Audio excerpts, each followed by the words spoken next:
அகப்பட்டவனுக்கு அஷ்டமத்தில் சனி, ஓடி போனவனுக்கு 9ஆம் இடத்துல குருன்னு ஒரு சாஸ்திரம் ஒன்று சொல்லுவாங்க. இந்த அகப்படுதல் அப்படின்னா என்னன்னா, அங்கே சோம்பேறித்தனம், தூக்கம், சந்தேகம், சூது, மது, அப்புறம் என்னென்ன உலகத்தில் கெட்ட பழக்கம் இருக்குன்னு நம்ம ஒரு லிஸ்ட்டு வச்சுருப்போம் பாருங்கள். அதுக்குள்ளார போய் எவன் அகப்பட்டானோ அவன் வாழ்நாள் பூரா கஷ்டம்தாங்க. சனியும் பிடிச்ச மாதிரி தான். அதுலேருந்து அவனுக்கு விடுதலையே கிடையாது.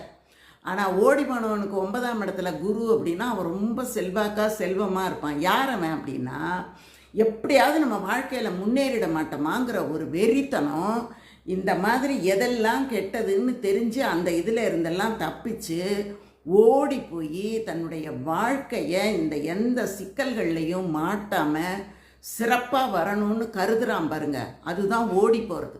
அந்த சிக்கல்கள்லேருந்து தப்பிச்சு ஓடுறதுக்கு தான் ஓடி போகிறதுன்னு பேர். அந்த மாதிரி இருக்கிறவன் நிரம்ப நல்வ